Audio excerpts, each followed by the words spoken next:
Di alam baka, kerumunan arwah berlari panik, mencoba menyelamatkan diri dari batu giling raksasa. Jika mereka melambat sedetik saja, tubuh mereka akan lumat menjadi debu. Inilah neraka kemalasan, hukuman bagi mereka yang menyia-nyiakan hidupnya, terutama bagi para pemalas yang hanya menghabiskan waktu bermain ponsel. Namun, ini hanyalah satu dari 7 pengadilan neraka yang harus dilewati setiap arwah.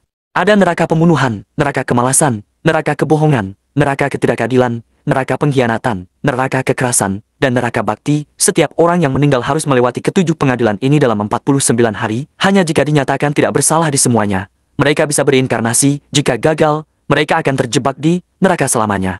Hari ini, seorang arwah istimewa tiba. Namanya Kim Ya Hong, seorang petugas pemadam kebakaran yang tewas dalam sebuah misi penyelamatan. Saat menyelamatkan seorang gadis kecil dari gedung yang terbakar, tali pengamannya putus. Tanpa ragu, Ya Hong memeluk gadis itu, menjadikan tubuhnya tameng saat mereka jatuh dari ketinggian. Gadis itu selamat tanpa luka. Namun, Ya Hong tidak. Saat ia melihat rekan-rekannya menangisi jasadnya, ia sadar bahwa ia telah tiada. Tak lama, 2 malaikat maut utusan akhirat muncul. Tugas mereka adalah mendampingi arwah melewati 7 pengadilan. Mereka sangat gembira bertemu Ya Hong, karena ia adalah seorang arwah teladan jiwa yang mati secara terhormat karena mengorbankan diri untuk orang lain.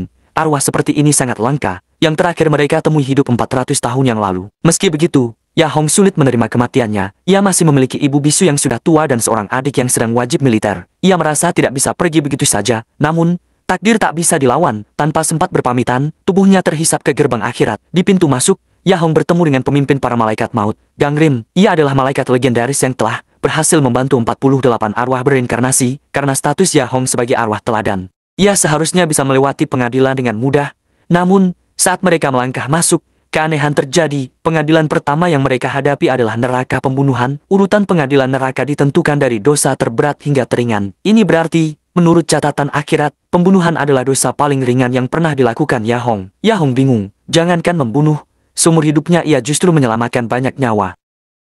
Gangrim menjelaskan, kematian yang tidak langsung disebabkan oleh perkataan atau perbuatan seseorang juga terhitung sebagai pembunuhan. Tiba-tiba, tanah di bawah mereka retak dan lahar panas menyembur. Raja neraka di sana menuduh Ya Hong telah menyebabkan kematian rekannya dalam sebuah misi pemadaman. Ya Hong tertunduk, diliputi rasa bersalah. Namun, malaikat maut membelanya. Fakta yang sebenarnya terungkap. Saat itu, rekannya terjepit beton dan bangunan akan segera runtuh. Sang rekanlah yang menyuruh Ya Hong pergi menyelamatkan 8 korban lainnya lebih dulu. Ketika Ya Hong hendak kembali, bangunan itu keburu ambruk. Mengetahui kebenaran ini, hakim menyatakan Ya Hong tidak bersalah. Mereka melanjutkan ke pengadilan kedua, neraka kemalasan. Di sini, arwah dinilai apakah mereka telah menyia-nyiakan waktu selama hidup. Hakim di sini adalah seorang dewi yang awalnya memuji Ya Hong. Catatan hidupnya menunjukkan ia adalah pekerja super keras. Siang hari menjadi pemadam kebakaran, malamnya bekerja di restoran, akhir pekan menjadi sopir, bahkan mengambil cuti untuk pekerjaan serabutan lain. Ia nyaris tidak pernah istirahat. Namun, ketika hakim bertanya mengapa ia bekerja begitu keras, jawaban Ya Hong mengejutkan semua orang. Demi uang, seketika, wajah sang hakim berubah murka. Di neraka, memuja uang adalah dosa besar. Ia memerintahkan agar Ya Hong dilempar ke batu giling raksasa. Para malaikat maut panik dan memohon agar hakim melihat lebih dalam. Ternyata, Ya Hong bekerja mati-matian bukan untuk dirinya sendiri. Uang itu ia kumpulkan untuk biaya pengobatan ibunya yang sakit. Dan untuk mendukung adiknya yang bercita-cita menjadi hakim, ia terpaksa menjadi budak uang demi keluarganya. Tersentuh oleh pengorbanannya, hakim pun meloloskannya. Namun, di tengah perjalanan, masalah besar muncul. Rombongan mereka diserang oleh hantu-hantu penasaran. Gangrim menjelaskan, ini pertanda bahwa salah satu kerabat Ya Hong di dunia telah meninggal secara tidak wajar dan menjadi arwah pendendam. Jika tidak diatasi, waktu di akhirat akan berjalan lebih cepat dan mereka akan gagal menyelesaikan pengadilan dalam 49 hari. Gangrim pun kembali ke dunia manusia untuk menyelidiki. Ia menemukan bahwa adik Ya Hong, Su Hong, telah tewas di barak militer. Arwah Su Hong yang penuh amarah muncul dan melarikan diri. Setelah diselidiki, terungkap kebenaran yang tragis. Seorang rekan Su Hong tak sengaja menembaknya karena gugup.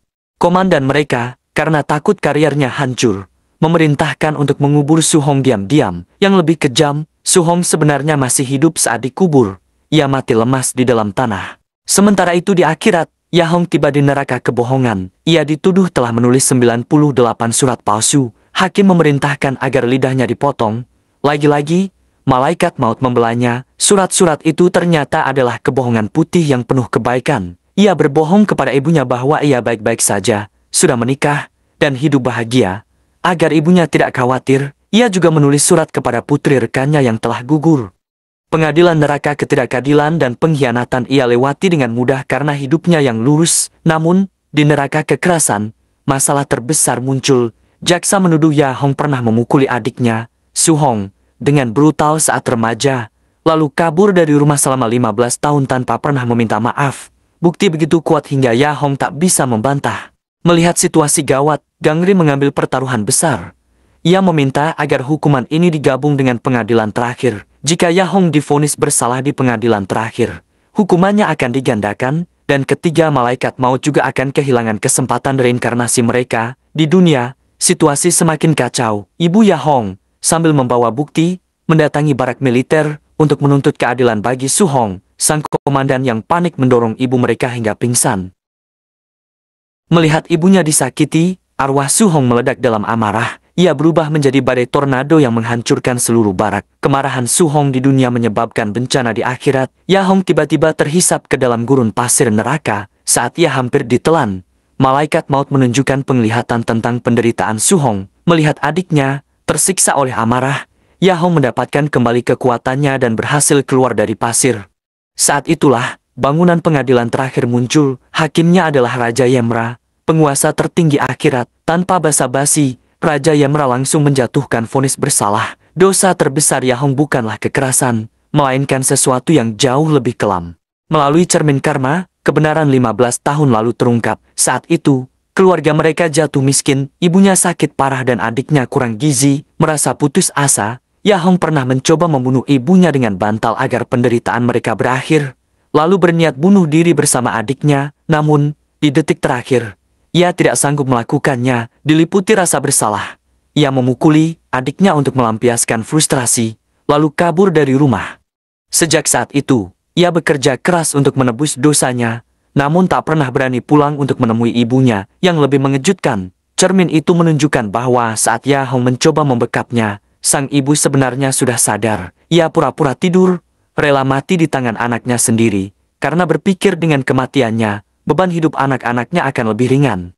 Mengetahui kebenaran ini, Ya Hong hancur. Ia menangis dan pasrah menerima hukuman. Namun, sebuah keajaiban terjadi. Arwah Su Hong, dengan bantuan Gang Rim, berhasil masuk ke dalam mimpi ibunya. Dalam mimpi itu, sang ibu, yang seumur hidupnya bisu, untuk pertama kalinya berbicara. Ia berkata bahwa ia tidak pernah menyalahkan Ya Hong dan justru bangga padanya. Ia memaafkan semua perbuatan putranya.